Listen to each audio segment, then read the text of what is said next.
我们再来看看美国这个国家最近真的发生好多事情，尤其是空中交通的意外频传啊，光是这半个月哦，就有好几起的空难事件。最新的讯息是，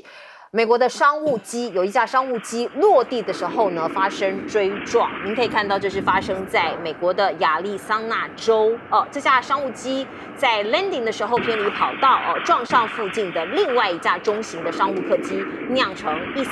3伤哦。所以像这样子的一个画面，当然触目心惊哦。包括过去这半个月，我刚刚提到了，从上个月月底的1月28号 ，F-35战机在阿拉斯加训练的时候坠毁；1月29号，黑鹰直升机撞客机在 DC， 以及1月31号，医疗专机坠毁在费城，还有2月2号的联合航空起火事故，跟2月6号阿拉斯加小飞机突然失联，一直到现在其实都不知道原因，甚至还出现了阴谋论。因为载有10个人的小飞机突然失联了，跑去哪了？不知道哦。所以在一连串的事故发生之后，美股的航空股集体下跌。我们看到美国航空它的跌幅超过3%哦，所以的确需要注意一下。也有人说阴谋论哦，有人在搞事，可是现在情况都不明。我们先来看看川普的关税大刀不断的挥呀挥哦。最新的讯息是，他要针对钢跟铝课关税，而且达到25%，说到做到，3月4号它就要生效了，全部没有豁免，涵盖下游的成品哦。所以你看到很多人哦，各个国家的业者都卯足了劲啊哦，就是看看后续的发展的情势。川普说，未来还会考虑对汽车、药品、电脑晶片再收额外的关税。哦，所以大家不知道他到底还要出什么招，他到底在想什么。另外我们看到呢，最近因为国际情势的巨变啊，金价突然突破到$2900，创下了新高，包括油价啊、美国的铜啊、铝啊期货都大涨哦。所以你看到呢，川普当然他是一个很不确定的因素，而另外他今天讲了一句话，外界也都在揣测，包括大家都知道美国的国债不断的创新高，在上一次川普执政的时候，甚至让美国的这个联邦政府都停摆都 shut down 了。所以呢，他就讲说，我现在质疑啊，美国国债的真实性啊，我觉得呢，这个官方的数据显示的怪怪的，美国实际的债务可能比官方的数据显示更少哦，这可能跟债务支付相关的诈欺行为有关。这个弦外之音是说，有一些钱我可以不用付啊，暗示马斯克团队可能会去检查财政部的数据有异常，那另外有一些钱我就不付了。所以有一些 PTT 的网友就说，该不会川普下一步是不认美国国债，开始赖账吧？那像是这些的讯息啊，大家都在掌握中，而川普的关税贸易战对美国的经济可能也有很多的冲突，很多经济学家、美国人忧心忡忡，包括川普除了会破坏美国在盟友间的可靠贸易伙伴形象之外，预估在他的任期之内对美国经济造成2000亿美国的损失所以大家都还在看后续的这个冲击会扩大到哪里。另外呢，因为川普大刀阔斧乱砍或大砍还有他包括他的所谓的一个这个效率部的领头者 Elon Musk， 他们这个做了很多的事，某种程度也造成了很多人的反弹。所以你看到全美就爆发了反川普跟马斯克的大型示威，到处都有那马斯克是操刀联邦政府的瘦身计划，包括这个效率部已经介入了6大部门改革计划掀起了法律战，因为马斯克他不是民选的他也没有法律上面的依据他就在那边乱搞一通，有人是这样讲，他乱搞一通啦。那当然也有人认为他可以带来一些大破大立我们看到呢，这个 OpenAI 的阿特曼最近就透露说，马斯克领军的一个财团，礼拜一的时候开价$974，说是想控制 OpenAI 的非营利组织这个非营利组，好，那这个阿特曼就有点酸，说 No thanks， 我不要。可是如果你想的话，我们会以97.4亿买下 Twitter 哦，就是现在的 X， 就是两边已经开始在舌战了哦。马斯克这个参与政治之后呢，他今年首度他的身家跌破400亿美金啊。那特斯拉也被这个老板给拖垮啊，他的股价据说也重挫，被他拖累了。另外，我们看到美中贸易战面临这个爆发的边缘吗？所以现在都还是一些放话的阶段啦。专家就说，他的这个策略很震撼呐，恐怕会适得其反，因为川普他在宣布和实施关税之间只预留2天，这个时间表对于习近平来说可能是无法接受的。这是北京的专家，你一下子就突然这个很奇怪。川普上任之后，已经跟习近平通话了这个是川普自己说的。他说我跟习近平的关系很好，这是上个礼拜他接受 Fox News 的时候讲说，习近平是我的好朋友，我们都已经通过电话了，我们的私人关系非常好。这个国无私交啊，川普是想把国家变成个人的啊。我们先看一下美国的空难啊，这半个月频传，我觉得要尽快的查明原因，中间有没有连结性啊？如果没有连结性最好啊，那如果有连结性的话，那就赶快解决中间的一个问题。但是要尽快查明，为什么？因为如果说这种空难的事件一直不断的在传出来的话，这个会影响到这个搭乘者对于航空工业的一个信心，也就是说，对于空中的安全不再有信心的时候一般的民众他会减少搭乘这个航空公司的客机啊。我觉得这个对美国的一个这么重要的一个运输工具来说，这个不是一件好消息。所以我觉得美国的这个航空局他们真的是应该要加紧来去处理这个事情了。川普的目前的关税的大刀怎么让我们感觉到好像都砍向盟国？对，就因为之前他的选举的时候，他的大刀都是对付中国，60%的关税，然后再加10%的关税等等，甚至还说若干的产品100%的关税，像电动车啦等等的这样的一个动作。可是他上台了以后，您看对于芬太尼的问题，对加拿大跟墨西哥是25%，对大陆10%。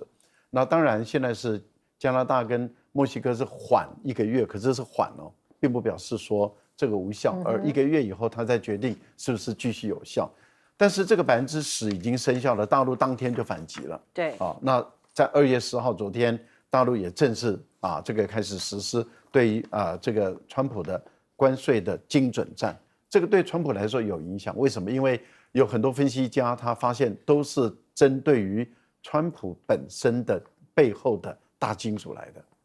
所以川普事实上也是有压力，也就是说他没有波及到美国的这个一般的平民百姓、一般的行业，就是专门针对这个川普的金主来下刀这个下得太精准了。那这个当然他的金主哇这样的时候，川普本身也会有压力那目前来看的话，这个大陆的手段是采用组合拳，包括对于稀土的管制出口，包括对于一些大型企业的一个反垄断的调查，这个未来都会产生更大的一个变化。那我们看到大陆的态度是很强硬的，就直接反击了。可是川普他目前来讲对钢铝的税，坦白说受伤最重的是盟国，北边的加拿大，南边的墨西哥跟这个巴西，这是美洲。而整个欧盟的影响也很重，欧盟影响多重呢？因为欧盟的钢铝出口美国占欧盟的25%，1/4，所以这个是蛮重的一个关税。对欧洲来说的话，3月4号就生效了嘛，所以现在欧盟大家就在看欧盟会什么样的一个反应，因为当时法国也好，德国也好，说欧盟1个小时内一定会反应，可是现在已经超过1个小时了，冯德莱恩到现在没有反应这个也很奇妙。但是这2个大国说欧盟一定会有反制，我们现在在看的是欧盟会用什么方法来反制。在亚洲里面影响最大的是谁？影响最大的是韩国，美国的盟友，那接着就是日本，再来就是台湾，排名第4的是大陆，所以你说这个钢铝税到底伤害最大的是盟友还是非盟友啊？这是第一个。第二个呢，在铝这个部分里面，亚洲伤害最大的那就是印度了。因为印度本身是铝矿的一个产地嘛，所以印度的铝卖到美国的比重也很大。所以我个人认为说，川普接着他要推的就是对等关税。对等关税坦白说，影响最大的还是他的盟友。例如说，美国的汽车卖到欧洲去10%的关税，可是欧洲汽车卖到美国就2.5%，你看中间差7.5%，这个对福特也好，对通用也好就不好卖了。可是现在他要求对等的话，就是要不欧洲降下来，要不就是美国拉高。那农产品呢？农产品如果也是如此的话，欧洲的农业跟日本的农业绝对会承受到这个美国农业的巨大的冲击。这个冲击绝对不是欧洲跟日本所能够承受得住，因为本来就有一些贸易的一个保护的措施，现在他要求对等的时候，那保护措施都拿走的话，我个人认为这个会引起日本跟欧盟内部很大的对撞，是，然后内政里面会逼迫的他们政府必须出来应战。我想这个必须要用谈判的方法来解决。是，所以这个对撞的后果我们现在还没有看到，可是我们可能要防止一下或是预防一下。来，玉芳委员讲一下马斯克，这实在是在美国历史上从来没有过一位商人拥有这么大的影响力，最主要就是钱。他这个美国的法律的规定因为他有一项法律大概被改了，所以变成了你可以有所谓的超级的行动委员会，Super Political Action Committee， 你可以捐多少钱都不要紧，没有上限。马斯克一个人捐了多少钱呢？去年的选举，一共捐了290万，2亿9千万美金，2亿9千，就是想3亿就对了。一个人可以捐3亿美金，3亿美金，你想多少台币了？100多亿台币啊！100多亿，这从来没有人捐钱都捐了这么疯狂了。所以你看，你说他现在在推动很多东西，共和党的参议员敢不敢挡他？不敢挡。为什么？你们要选举，你选举要不要钱？最有钱的是谁？他不是只有捐给川普，他也捐给了那些选州长的、选众议员的、选参议员的人，一共捐了这么多，捐了快3亿美金。所以这个就是说，这个就变成说民主政治我们不要以为不会腐化，说有很多的监督机制什么，这就真的非常腐化，所以他几乎可以为所欲为了。请问你，他下一个叫政府效率部，那请问部长是谁？部长不是马斯克马斯克只挂个名而已，他用一个名叫 leader 领袖，可是你就不是部长可是你怎么做这么多部长做的事情呢？真的，我们讲一句话叫名不正则言不顺，你不是部长，你凭什么指挥这个指挥那个？而且你管了，你这个部已经管到每一个国防部你也管，什么部会你全部都管了，国务院你也管了所以这个是很可怕的一件事情。另外就讲到钢铝的问题了，没有错了，其实像钢品这2件东西都坦白讲都打不到中国大陆的头上了。钢本来是中国大陆是全世界最多钢铁生产的国家，2018年它就被扣了25%的关税，所以现在它卖到美国的钢品，2024年卖多少而已？50万8千吨，这很少对。那你知道加拿大卖多少吗？加拿大卖660万吨呢，对不对？然后那个墨西哥卖了350万吨呢，所以中国大陆排到太后面，几乎可以不要排了。所以没有，中国大陆没有影响，没有影响，它几乎已经离开美国的市场了。它现在卖到美国的钢品，占美国的钢铁的进口只有1.8%，可有可无了。至于这个铝其实也受伤最重的还是加拿大。加拿大就是它的就是320万吨嘛，公吨嘛，一年嘛，对不对？阿联有34万公吨，34万7千公吨。中国大陆坦白讲就是22万，对，少多了。所以其实你打他已经不是说准备好，他已经被打过一次了啦，剩下没有什么东西可以给你打了。所以这次真的伤了最重的，是没有错，是他的友邦会伤最重而且是加拿大，所以现在很多加拿大的居民已经抵制川普，我不去美国旅游，我也不买美国货民间有这样的一个情绪出来了。来请教这个严廷将军。对美国的这个机温呢，一看来有空中事故，还有地面事故。我的看法，它的这个人为的因素还蛮高的，因为飞机的事故有人为因素，有机械因素，还有环境因素。环境就是天气嘛，或者是吸到有鸟集有鸟群。那现在冬天呢，一般来讲，鸟群的活动是降低的。那这样的话，那这样子变成就被机械因素跟人为因素。你看刚刚那一架我们讲到的这个商务机撞到那个，它落的是滑行道，那前面的那一架商务机它是停在那边，它直接撞到，它没有落到跑道上面。你看它，换句话说，这个空中管制跟这个专机的这个飞行员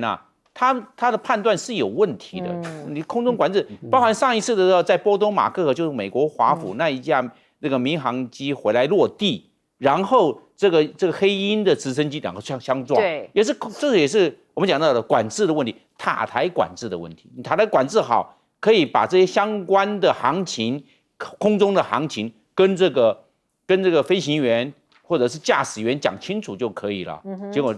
竟然还空中相撞，空中相撞就算了，还有地面相撞，地面相撞就算了，还有地面擦撞，你是变成这个状况，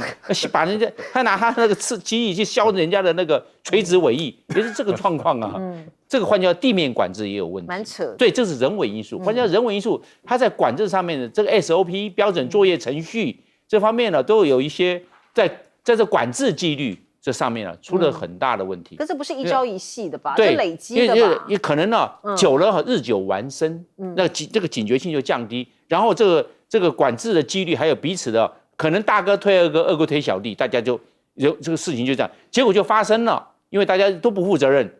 大家都靠另外一个，结果我们就按照吐司定律，这个空中相撞、擦撞、地面上擦撞的事情呢就发生了。是，其实我们还是希望这个美国赶快把这个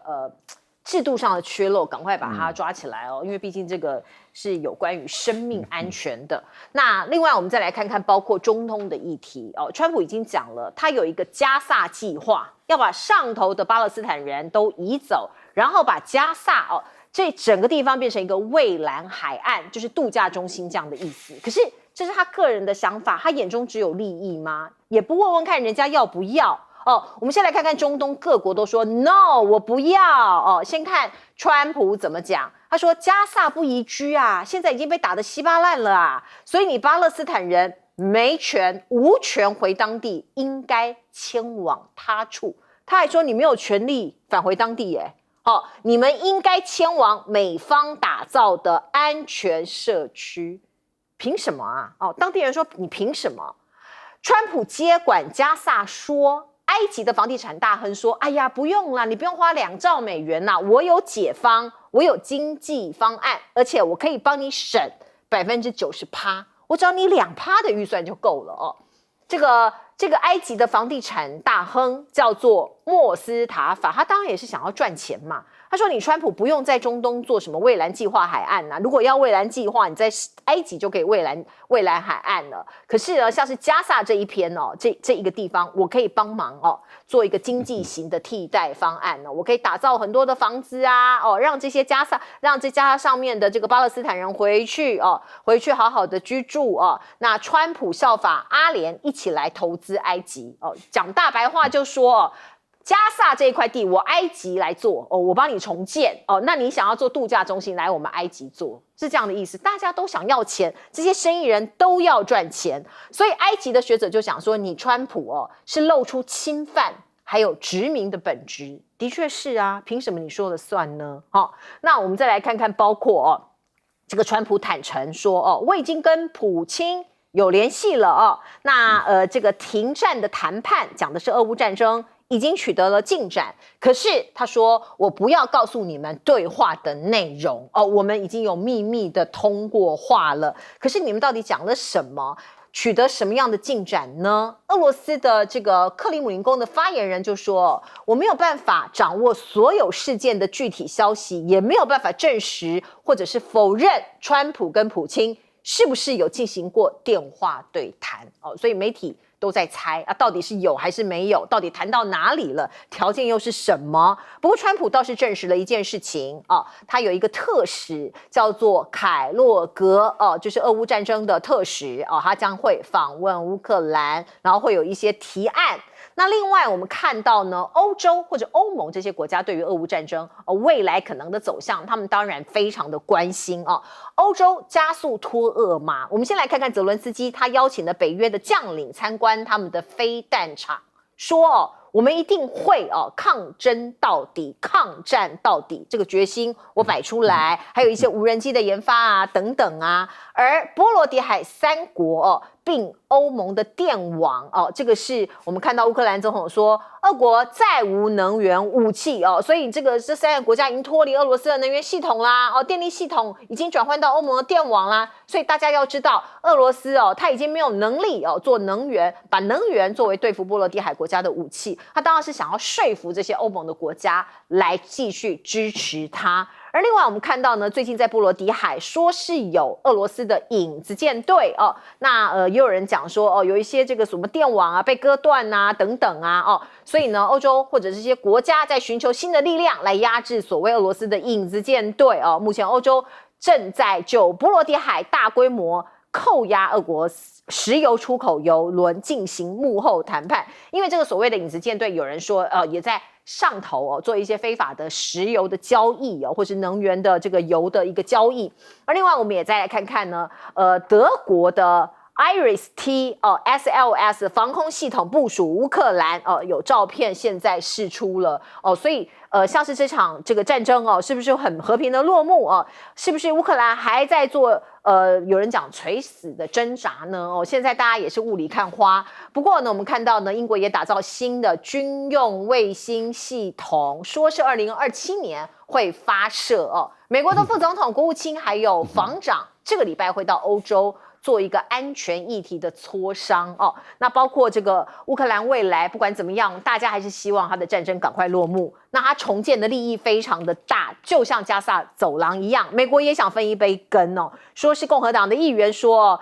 不可能把这些资源交给普京跟中国分享，所以我们要独占。而另外呢，川普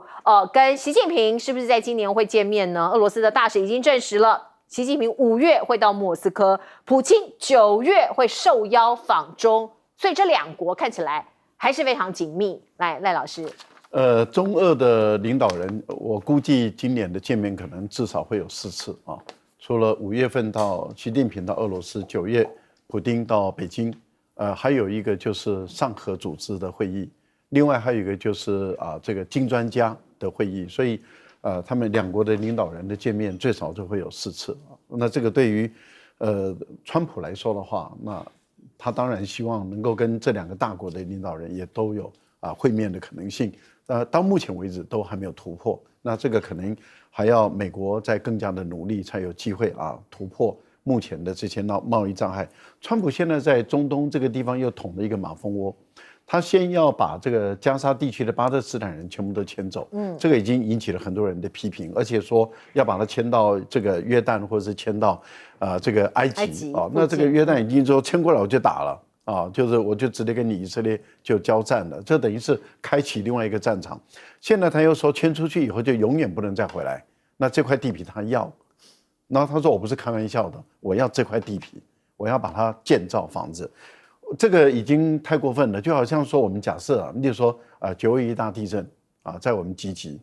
那这个地方有很多地方都受灾了，残破结果这个政府把它迁走了，说那这个地方政府征收了，我再把你安插到住在别的地方去把你安插住到绿岛、兰屿啦，或者安插住到澎湖去啦，那这块地我要了，可以这样吗？而且把它做成度假中心。对可以这样吗？这个不可以嘛，因为这是他的产权嘛。他们的主居地嘛，怎么可以这样子做？这个都已经抢人家的土地，都已经太超过了一般人都没有办法接受。那有关于这个俄国跟乌克兰的战争，美国到底能不能搞定？目前我估计，这个川普跟普丁已经通上电话了，这是川普自己说的，普丁是不否认也不承认。那推断。普丁已经把他的底牌讲得很清楚，而且绝对不让。这个底牌就是乌克兰永久中立，第二个就是俄罗斯所占有的现有的地就是归俄罗斯，然后还没有占领的，但是已经是并入俄罗斯的那5个州的还没有占领的30%左右的地，乌军全部都撤出，设为缓冲区。那100%占领的那些，例如说像卢甘斯克啊，那缓冲区就往乌方在后撤，这样的一个情形。那也就是说，今天乌克兰永久不能加入北约，维和部队，那再看看有哪一个国家或者哪一个组织，他们来去作为这个监督员的探讨，这样的一个的主张，对于川普来说，我个人认为他觉得应该是可行，可是他被国内民主党跟共和党牵制住，还有被北约、欧盟他们牵制住，因为北约、欧盟、乌克兰还有他国内的共和党、民主党的参议员、众议员是绝对不可能答应普丁所提出来的要求。那现在该怎么化解？所以我留意到现在目前来说，川普已经要他的特使，而且要他的国防部部长在传达一个训练，就是欧洲是不是主导整个俄乌战争的这个欧洲安全的主导权？美国是不是要退到第二线？用这个方式来给欧洲施加压力？好，我们进一下广告。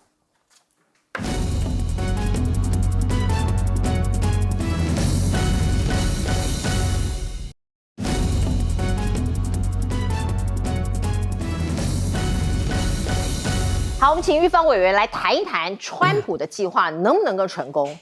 我觉得要成功实在不太容易。如果真的成功了，我会觉得这是人类的很大的悲剧的其中一个。各位记得这个梅克尔夫人，就是德国前总理，怎么讲川普的吗？他做很多事，他就是他的立场就像是一个房地产商一样，做房地产一样。你看他讲这个加沙，他先怎么讲？他说战争结束以后，以色列会把这个土地交给我们，把加沙交给我们。你们可以私相授受吗？拜托，巴勒斯坦在那边已经住了上千年了呢，你们就私相这样授受啊？是这样子的啊？这你们家的房地产啊？第二个，你看川普在讲，他怎么讲？他说我们在这边造一个非常漂亮跟非常安全的社区，可能造6个、5个、4个也可能造2个这样子。他说他都有一个计划了，然后他最后就干脆讲说，这个东西呢 ，in the meantime 都同时这都属于谁？属于我。他讲爱属于我你是美国总统你是加沙走廊的皇帝吗？这个土地怎么会莫名其妙到你川普帝国了呢？属于你美国都不对，更何况说属于你，他不知不觉就露出狐狸尾巴，用了一个字就我，属于我。这个是我讲老实话是很令人难过一件事，就是说你这个土地死了这么多的人，然后这些人急着要回去。你看他被访问了巴勒斯坦人住在加沙走廊怎么讲？说他就是个地狱，我都要回到我的家。是啊，那你美国如果悲天悯人，你要作为一个世界领导者，你要说我们帮你们重建家园，我们没有办法替你们阻止了战争，但是呢，我们要帮你们重建家园。你这才是一个世界的一个领导者的胸襟嘛，大国可以。结果你不是，他说你们都要搬走，而且不能回去了。另外再帮你们造房子，然后呢，你们都这个就属于这个土地外就属于美国的啦，属于我的啦。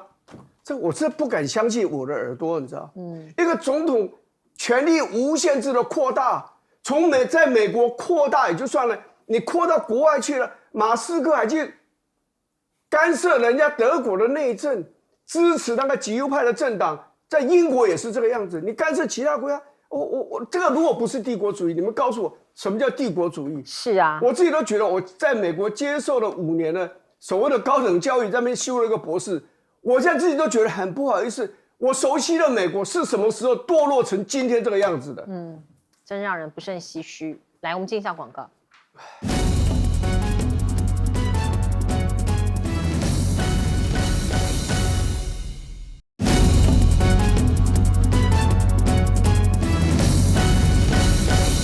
好，我们最后的时间交给将军。川普要把这个加沙走廊变成蔚蓝海岸呢，名词用得很好，大家感觉到有一些美丽的憧憬，但是却是巴勒斯坦人的噩梦，因为他们流亡出去的话，就变成难民了，没有自己的土地了，什么都没有了。那这样的话，整个变成的话，就化整为零，就不见了。以后是，所以我都认为这个用的名词很好，感觉到好像蔚蓝海岸呢，是非常美丽的那种海岸呢，非常这个海天一色，变成这个样，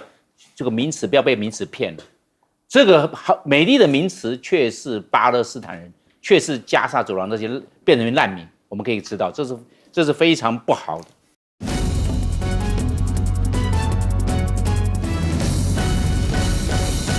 好，欢迎您回到新闻大白话的节目现场，我是前次介绍这1个小时的来宾，首先是国际政治专家赖岳乾老师，主持人好，观众朋友大家好，以及国际战略学者林玉芳，大家好。另外是前空军副司令张延廷将军。主持人好，大家好。好，观众朋友，我们来看看日本的首相石破茂上个礼拜访问美国之后，他的态度，整个日本的政策开始有了一些变化吗？我们先来看看哦，有人是这样讲的：石破茂访美之前讲过这样的话，说希望跟中国加强交流，并且期待赶快访问中国大陆。那对这个要展现善意哦。媒体那个时候都这样报道，大概是1月份的时候。另外，我们看到在2月份才短短1个月之后，石破茂访美就打出了所谓的巩固美日同盟、防卫跟贸易的双赢牌哦。那我们可以看到呢，包括2个人在白宫见了面，在华府见了面，美日联合声明，并且痛批中国大陆，说你北京如何如何，中国大陆如何如何，还重申要维持台湾和平跟稳定这个是至关重要，是国际社会安全与繁荣不可或缺的要素。那当然，北京就不是很开心了他表达关切与不满对于日本对于石破茂。那另外呢，就有分析来进一步的这个表达研究说，日本始终抛不下台湾有事，打一个问号。因为大家看安倍过去不是讲过了吗？台湾有事就是日本有事我们台湾也一直拿这一句话出来。可是呢石破茂执政到现在台湾的问题在日本政坛的存在感取决于什么呢？中美互动也受首相的政治处境扰动。石破茂现在很弱势他的民调也不好。他身处中美博弈白热化的风暴里头，恐怕未来也是举步维艰。他必须要很小心的去调整那个砝码，向右一点点，还是向左一点点，靠中国多一点点，还是靠美国多一点点美国对日本的影响还是远大于中国，必须这样讲。我们刚刚还在说日本实在是很亲美跟台湾其实很像。而现在美中的军武在扩大，我们都不断的在观察中。包括最近美日法在菲律宾的东部出动了航舰联合演训那当然大家一般认为是剑指中国，可是大家要注意了这一项所谓太平洋斯特勒2025年的联合军演从8号开始，而就在8号那个时间点呢，日本防卫省就侦测到解放军的815A 型电子侦察舰玉衡星号通过了冲绳本岛到宫古岛之间那他们说这一艘所谓的电侦舰它就是为了搜集演习情报数据。因为在菲律宾东部这个地方离中国大陆非常近所以它出动像这样子的一个电侦舰，就在搜集说这3个国家联合军训要做什么事情有没有什么样的这个情报可以掌握。而我们看到呢，过去菲律宾像这样子的一个联合演训美国日本那顶多就是像澳洲会来，可是现在包括加拿大、包括法国这些欧洲的国家也都跨海跨州过来了。加拿大和菲律宾正在最后敲定国防协议，加强联合军事的演习。所以大家就在问了说这个菲律宾为何还要拉加拿大一起呢？难道美日澳部队互访还不够吗？到底这个世界的这个合纵联合是演化到什么样的一个境地了呢？我们先来看看这个美国它慢慢的现在把战略中心转移到印太，所以加拿大等西方国家可能也随着美国的步伐转向印太这个地区。所以过去我们看到法国啦、德国啦、欧盟都有自己的印太战略，而最近有一些互相的一个来往的讯息，大家可以来看一看，包括这个加拿大的舰长他在执行任务回国的路上就被革职了，就被 fire 掉了，看起来好像是一个小新闻，可是中国大陆这边有一些解读说是像是美国海军也用这样子的一个所谓的这个解职一些军官啊，尤其是一些舰长啊这样子的一个情况通常有一个很微妙的时间点，就是解职的时间就发生在和解放军对峙之后，因为像在南海、在菲律宾海，像这样子的对峙其实发生过非常多次了。可是对峙之后，加拿大、美国的这些舰长突然被解职所以中间有一些微妙的因素在影响是不是受了解放军的影响，还是说在执行任务的时候可能不被上级所这个认可？那日本也告诉中国大陆说，7月份的时候，去年不是有一艘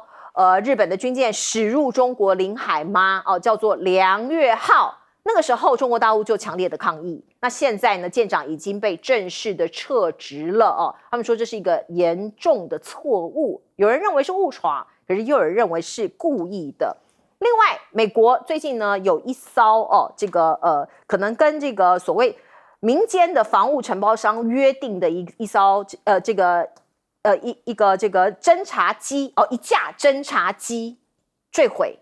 那现在大家看，这也不是一个单纯的坠毁的一个飞机事故。菲律宾的媒体就报道说，像这样子的一个坠毁，上面当然很不幸，4个人全部罹难。可是比较值得观察的是这一艘小飞机是隶属美国私营房屋承包商，其实它跟军方有关。那遇难者之一是美国海军陆战队的电子情报分析师。所以你不要看这个小小的飞机好像不是什么很起眼，也不是什么战斗机，可是它在情搜所以中国的军事专家也开始观察到、掌握到说，美国的情报收集活动越来越多它可能不是由正式的军方来发动，而是由一些民间的房屋承包商来负责，而且越来越多、越来越密集。来，请教老师。先谈一下石破茂石破茂在川普当选总统之后，还在后任，还没上任之前，他就希望仿效这个安倍晋三之前跟川普在他上任前就见面，所以他派了他的很多外交官去美国来游说川普冷落他了那摆得很明白，也就是说，川普跟石破茂的回答是他还没有就职，所以不方便接见这个接待外国的元首，但是他同时就接见了这个阿根廷的总统米莱，在他的海湖庄园。那这个很明显的就是打了石破茂的一个耳光，也让石破茂吃到的这个冷板凳从那个时候开始，石破茂他调整了跟中国的态度，他缓和了跟大陆的关系，派了他的干事长，自民党的干事长，也派了他的经贸团。然后派了他的外相外交部部长都到大陆去访问，也邀请王毅到大陆来访问。那大陆也一直在观察、留意这个石破茂的态度是如何。石破茂也强调说，他对历史的态度跟以往都不太一样，他比较这个支持这个日本的侵略战争的这段历史，也就是说不能够否认这段历史。那这看起来好像他要修补、缓和跟中国的关系。那接着他就拿到了这个川普愿意成为第二个接待上任总统之后第2位接待外国政府首脑的人物了，拿到这个入门票了。那拿到这个入门票以后，大陆就要测试这个石破茂到底是什么态度，是，所以就给石破茂发出一个邀请函，说你去美国访问之前我们先热情的接待你到日本到中国大陆来访问。石破茂就婉拒了，他说我们会挑最适当的时候到大陆来访问。那大陆大概就知道石破茂是打中国牌了所以你看王毅也没有答应说2月的时候要到日本去那也没有听到说日本发出邀请函，希望李强到日本来。可是去了以后呢，那谈的都是跟安倍晋三、岸田文雄以及在拜登时代一模一样的东西。什么样的东西呢？ QAD 过去答应的，还有 AUKUS 美日韩、美日菲的这个4个同盟是不是一样有效？川普都给予承诺说一样有效。接着又谈到这个台湾有事的问题，谈到介入南海的问题，这碰触到大陆的底线了。所以大陆对于日本已经提出严正的交涉也就是说，对于日本的这个行为已经提升到一个可能会恶化两国关系的这样的一个地步。我个人认为，石破茂对于中国的关系很明显的从它的和缓，然后又进入了冷冻的一个时期那未来中日之间的关系可能不容易再往下走下去了。那另外一个部分里面就是说，您提到的有关于加拿大的一个问题。加拿大开始慢慢的，因为以前是美国拜登时代要求加拿大要支持美国介入这个台海之间的问题，所以加拿大后来它的飞机啦、船啦都到东海这个地方来，也到台湾海峡。那甚至我们也看到它也开始要往南海走了。我个人的推断是这样子：当加拿大的这些船只、飞机越来越往台湾海峡、往东海、往南海走的时候，大陆未来的船只跟飞机，尤其是战略轰炸机跟它的导弹驱逐舰，也开始会往这个加拿大的海边走了。也就是说，过去是美国来，所以大陆在去年也开始进入到阿拉斯加的外海，有几次是跟俄罗斯联合巡逻，后来就是自己的舰队到阿拉斯加去。那现在加拿大开始往这边移动的时候，我判断大陆的这个战略轰炸机，还有大陆的船舰舰队也就会进入到菲律宾的加拿大的海域了。所以当加拿大要做这件事的时候，自己也要准备好，也就是说你到我家来，那中国大陆也就会到你家去了。这是一个礼尚往来，中国自古以来的古老传统。礼尚往来，OK， 好，来请教张延廷将军。日本对台湾这一方面的情势都相当的关心，它有3个理由。第一个，海上生命线，日本在它的人员线呢，就是在经过台湾海峡的，在台湾海峡也好，还是台湾东部也好，是它的人员生命线，一直到延伸到南海，总共是1000海里，1000海里就是1850公里。那如果台海这一方面有一些状况，对日本的人员线还有运输线，也就是它的生命线，都会受到干扰、受到影响。你看，所以在日本在这一方面是非常的关切。你看，他有时候说这个台湾有事就是日本有事，是代表日本的关心。但至于日本会不会介入，我认为又是另外一回事情。日本原则上是采取保守的立场。第二个，日本跟中国大陆之间呢，因为历史的各方面的因素总是需要有一个缓冲带。那缓冲带就是台湾。如果台湾如果是变成中国大陆的一部分之后的状况之下，日本就变成首当其冲了，没有缓冲带了，直接面对的中国大陆。所以在日本的立场，总是希望台湾保持现状。台湾保持现状，日本跟中国大陆之间在军事上、在区域安全上就有一个非常好的缓冲，这是日本的立场，对日本来讲是有利的。第三个，台湾对日本来说，在经济上的贡献，还有观光上的贡献是非常的大。台湾一直对日本是贸易逆差，就是向日本买的东西多，卖给日本的东西少，一直享受着这个贸易逆差。那对日本来说，享受的是贸易顺差。日本一直赚台湾的钱，尤其你看台湾的各种的汽车，你看那么多，大部分很多的都是日本的车子，所以日本享受非常大的贸易顺差，一直赚台湾的钱。还有台湾出国最多的观光客，出去要去旅游最多的国家就是日本，到日本的人数还超过中国大陆的人数，也超过到过这个南韩的人数，到日本人数是居第一位。那这样的话，日本的观光的这方面的繁荣，是赚的这些相关的，不管是旅馆业也好，交通业也好，还有其他的观光景点也好，台湾人居多。那这样子，当然中国大陆去的更多，但是问题台湾只有2300万人，没想到去日本就是400万到500万，非常的多。每4个人到5个人就有1个人到日本去观光。你看每一年这个疫情解开之后，那么多人去，所以对日本来讲，也是对日本经济上非常大的贡献。所以经过这3个因素来看，当然日本希望台湾保持现状，不要有任何变动。有任何变动，对日本来讲，缓冲带也消失了，经济上的利益也受到影响了，而且在这个生命线上也会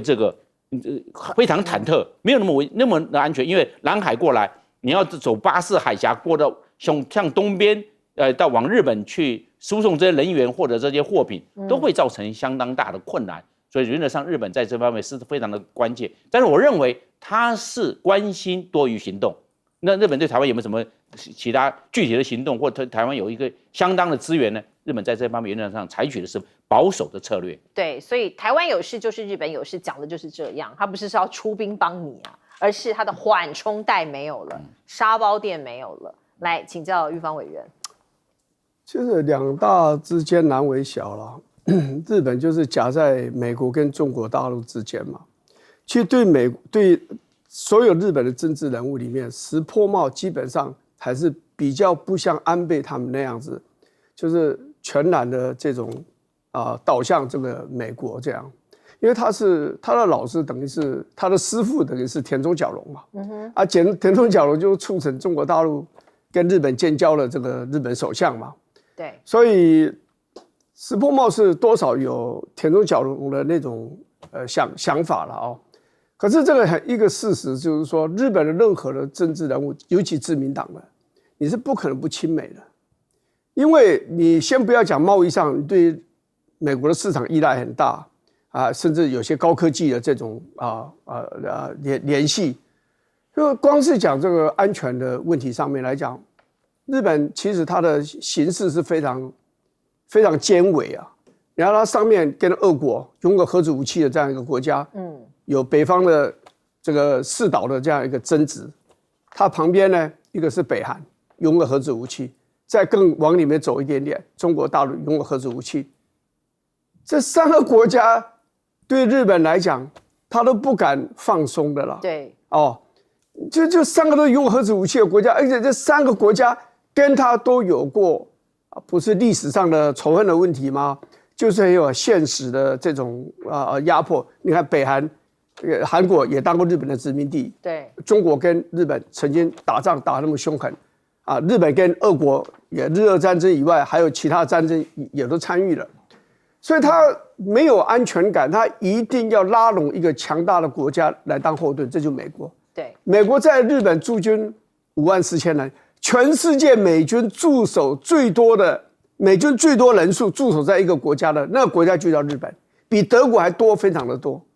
所以你日本没有太多的这种选择。但是你说他因此就是完全倒向美国，他不要中国大陆吗？也不可能啊！就是中国大陆是他的最大的贸易伙伴那中国大陆是他的最大的这个市场至少是之一嘛。那你想，中国大陆日本现在的经济。并不是太好，虽然比前一阵子改善了很多，他还是希望为他的日本的产品找寻市场嘛。那就是中国大陆还有观光的问题，大陆观光客也是日本的这个各国到日本的观光客里面也算是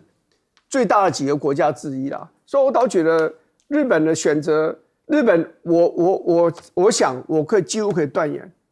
石破茂是一定会到中国大陆去访问的，李强也会到日本访问，只是这个时间大概没有办法实施，要往后延就是了。对。